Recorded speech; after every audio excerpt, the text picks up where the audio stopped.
Good morning. Sunday, December 1st, 2024. This is the first Sunday in the Christian season of Advent.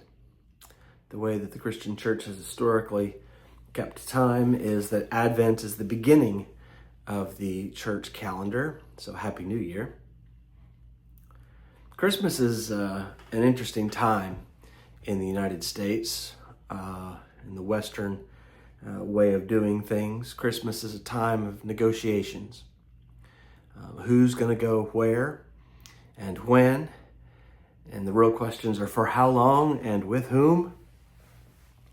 Is Frank going to be there? Frank can be a real problem. How long is Frank going to be there?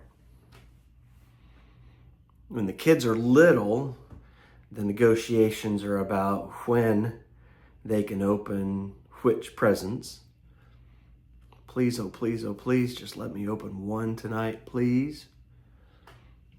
When it's okay to wake up the entire neighborhood on Christmas morning is always a negotiation, and it's always fluid in the way that it's enforced.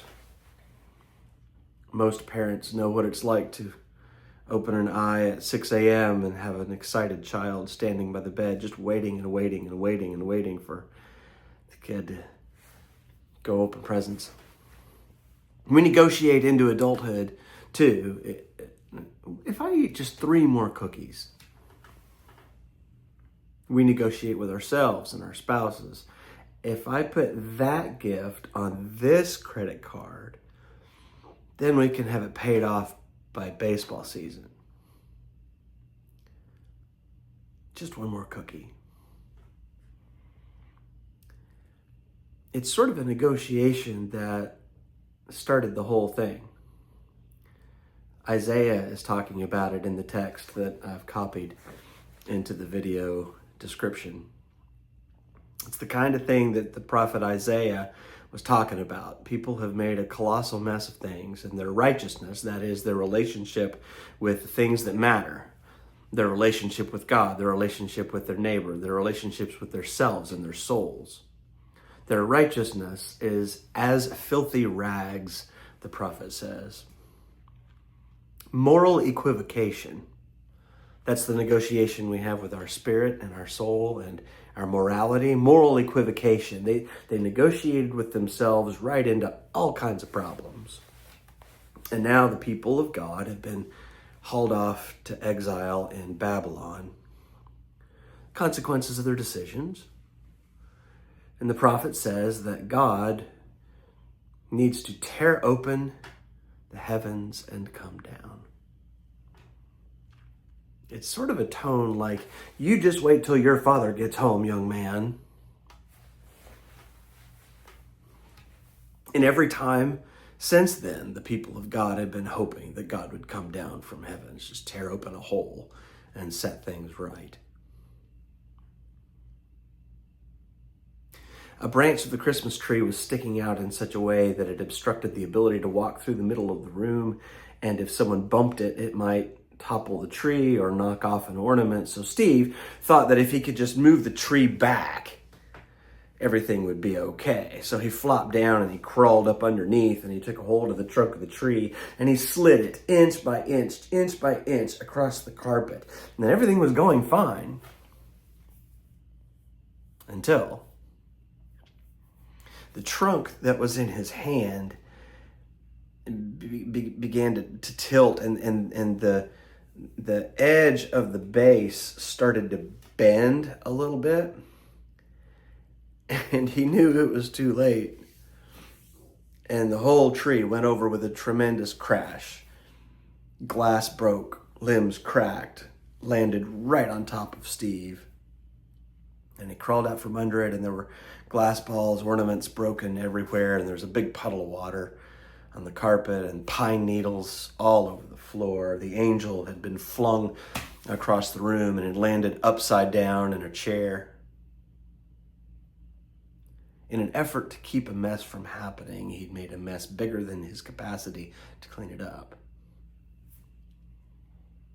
How often have we made a mess of things bigger than our capacity to clean it up? December 1st, 2024. And what's obvious in our situation is the truth that despite God calling us good at creation, despite God giving us every garden and every living thing, every beautiful and magnificent face of all of creation, despite all of that, we human beings have seemed quite capable of making a huge mess of things.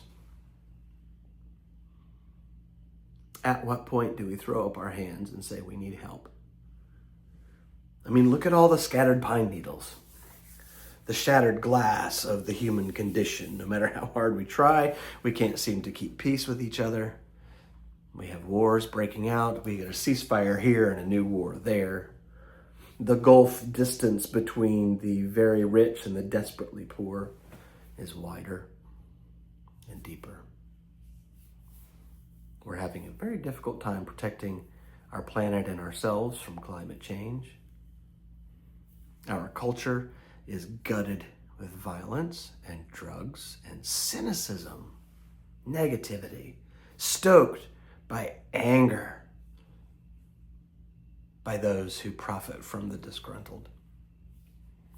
And no matter how much our leaders talk about cleaning everything up, we recognize that it is beyond their power and beyond our power.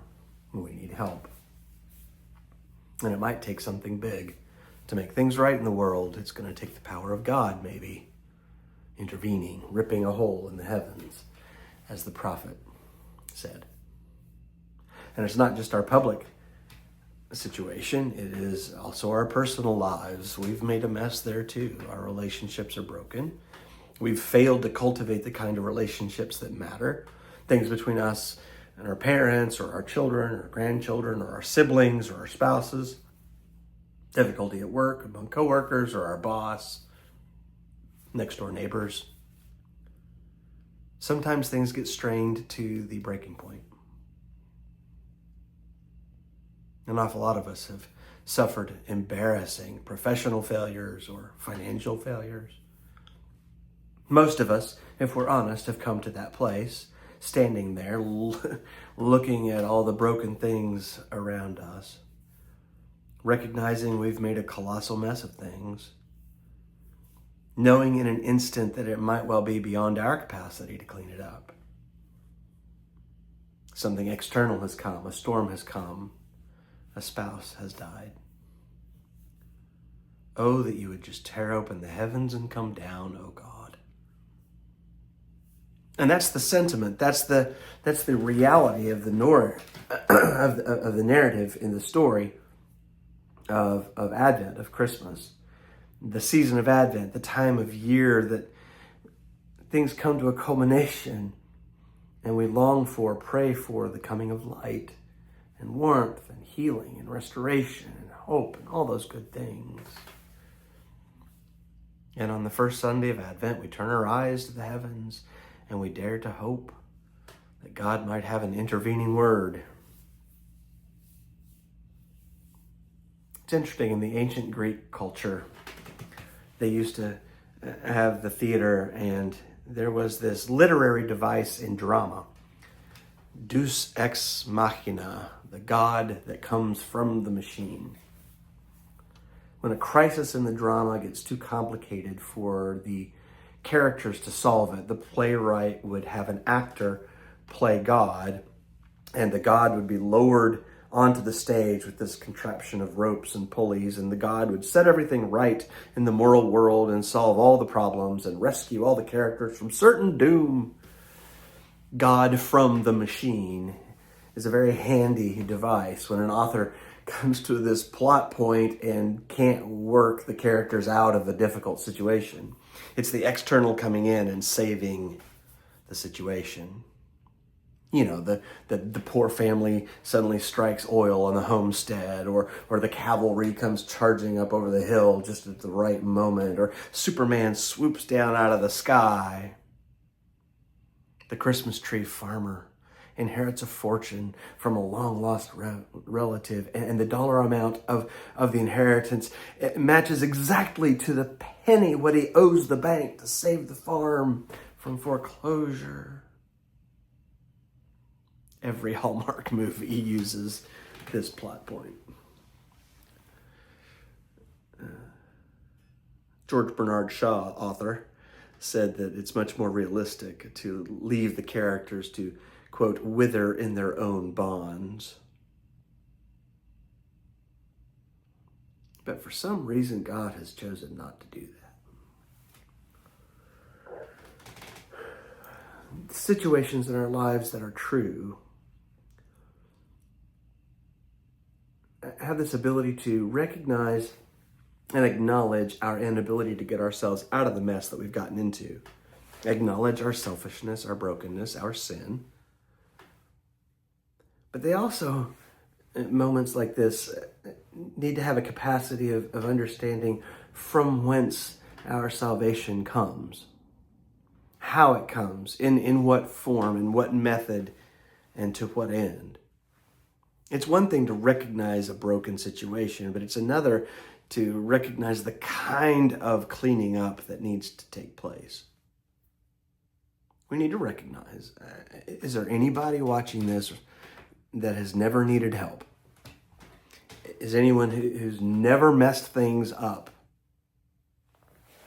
No, obviously not, because we all need help. We mess up the world around us. We mess up our own lives beyond our capacity to clean it up, and we mess up the world in ways that cannot be easily fixed. And if our lives were an ancient Greek drama, in this moment, we would turn our ears and start listening to the edge of the stage where they were working the ropes and the pulleys to let down the god. Our righteousness as filthy as rags. Mark describes in his gospel the situation like this. In those days, after that present suffering, the sun will be darkened and the moon will not give its light, and the stars will be falling from heaven, and the powers in the heavens will be shaken. And they will see the Son of Man coming in clouds with great power and glory, and he will send out the angels and gather his elect from the four winds, from the ends of the earth to the ends of the heavens. God will bring a giant vacuum and sweep it all up and set everything right. Does this mean that God is a playwright that has to delve into this bringing God out of the machine, salvaging the script, using this trite literary device? Or does it mean that God has made us more than just characters, more than just actors on the stage? Maybe you and I are co-authors in this thing. We're co-producing this thing. Our names are on the credits all over the place in our stories, in this play that God is writing. Does it mean that it's not God from heaven coming down in thunder and lightning to save our poor mortal souls? But instead, it's God moving through us, in us. Does it mean that God has given us the freedom to write our own lines and invent our own action? We actually get to ad-lib a little bit?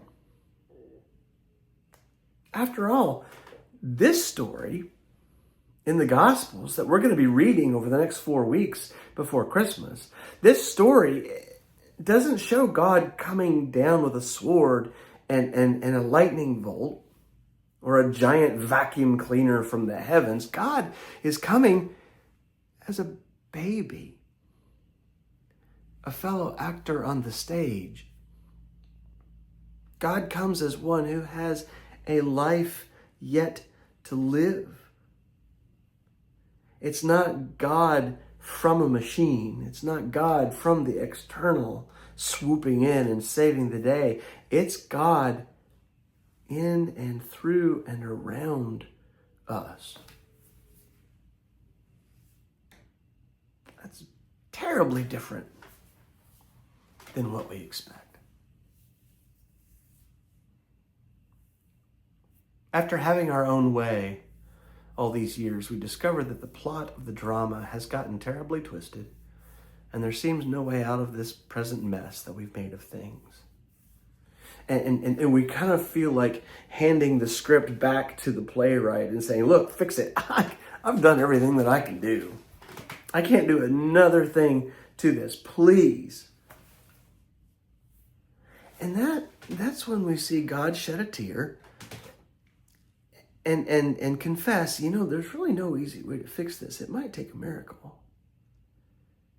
And then we see this glimmer in God's eye that, you know what, maybe it'll take a baby. You ever had a mom and a baby, a newborn, come into a room? And even the grittiest and grumpiest among us is enchanted, transfixed, and just cannot help but smile and welcome and embrace that child. And lo and behold, divine intervention may yet still be an option for us. Not only something that we hope for, but something that we can even count on. When things are at their worst, God is the best. And the good news this morning might just be the one who began this play in the first place indeed does know how and when to write the ending. Welcome to Advent.